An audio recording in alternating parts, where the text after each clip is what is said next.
Oi, eu me chamo Rosiane Carime, sou pesquisadora de Belém do Pará e o meu trabalho se chama Outras Quartas Paredes, os processos de criação cênica em tempos pandêmicos. Esse trabalho analisa uma série de lives chamada Quarta Parede, abordando os processos criativos no teatro pandêmico. Cada live convidou um artista de Belém para debater as formas de criação nos tempos atuais, considerando a mudança ou realocação desse conceito chamado arte da presença e as dificuldades ou estratégias dos processos cênicos enquanto resistência. Nesse trabalho, eu busco a perspectiva dos artistas de Belém sobre as suas próprias práticas e essa outra forma de criação e consumo, agora por meio de outras mídias. Durante esse tempo de pandemia, surgiu uma pergunta muito forte durante esse trabalho. Como refletir sobre o conceito de presença nas artes cênicas durante esse período de pandemia? Daí surgiu uma provocação, que encontra com essa ideia da quebra de quarta parede, que é comumente utilizada no teatro brechtiano, que se o ator dialoga com o público e não apenas para o público, ele rompe com essa visão teatral mais tradicional. E aí, quando eu pensei nesse conceito de quarta parede, eu pensei que hoje a gente não tem uma parede presencial e muito menos a sua cena, né? Acontece um rearranjo por conta das transmissões virtuais e aí esses espaços eles se tornam metafóricos e não apenas concretos. E pensando nisso, eu criei a série de lives Quarta Parede no aplicativo Instagram, realizada entre julho e outubro de 2020. Nesse trabalho, eu vou abordar só as lives do mês de julho.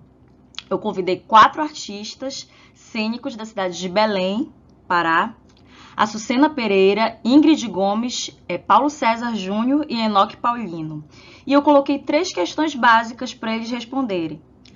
1. De que forma a pandemia afetou os processos artísticos deles? 2. Como se percebe o fazer teatro, tanto em Belém quanto no estado do Pará?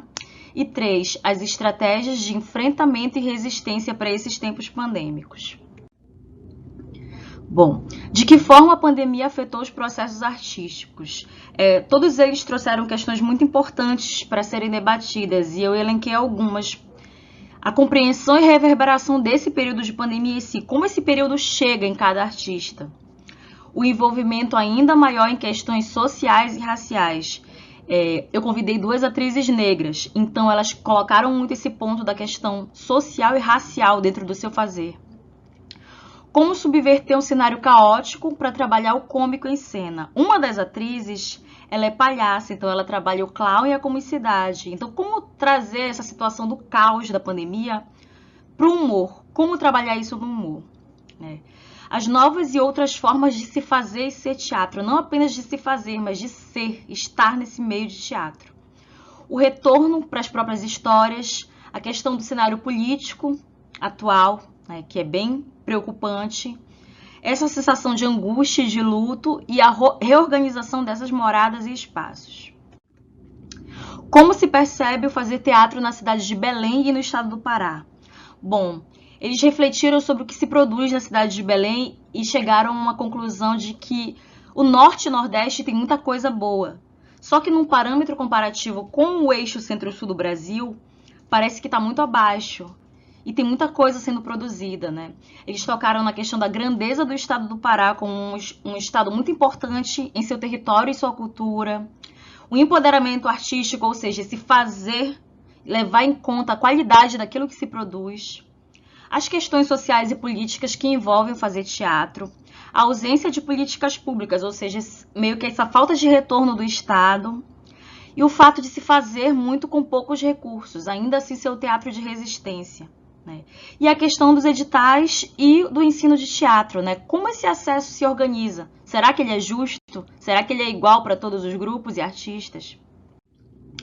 E aí eu propus as estratégias de enfrentamento e resistência para esses tempos pandêmicos. E o que eles trouxeram para mim foram questões bem interessantes, A necessidade de estar presente mesmo com essa distância, com esse distanciamento e trazer essas questões sociais. A autonomia nesses processos, como eu reorganizo, como eu aprendo a fazer coisas que antes eu não fazia, como eu direciono esse trabalho de uma forma melhor nesse processo. perceber esse teatro como uma forma de organizar o pensamento, né? A questão do autocuidado também, né? Buscar ter saúde mental para poder lidar com toda essa situação que está acontecendo no Brasil, no mundo e nos próprios meios teatrais da cidade. O estudo de editais, ou seja, eles procuraram formas de estudar editais, de captar recursos, pensando nessas pessoas, criando uma economia em cima desse teatro, desse fazer teatro, né? Um dos convidados falou ser indestrutível como uma planta, ou seja, se adubar, se fortalecer das questões afetivas. Então ele se comparou com uma planta. E ele também citou essa necessidade de se conectar com quem se ama, né? Ainda que por meios virtuais, de falar com familiares, de falar com amigos, pessoas que estão longe, de ter esse contato, essa relação.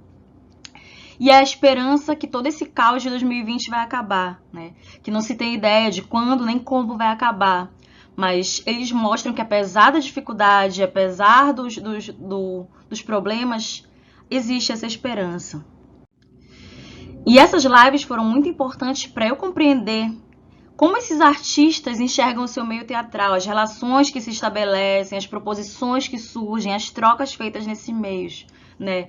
Refletir sobre essas mídias como disparadores de ideias e onde essa ideia de presença se desloca e se atualiza, né? Então, aqui nesse trabalho, propõe-se novas formas de consumo, passando pela questão do acesso, da transdisciplinariedade de linguagens e de um movimento de saúde artístico e político. Muito obrigada a todos que assistiram e às pessoas que fizeram esse trabalho se tornar possível.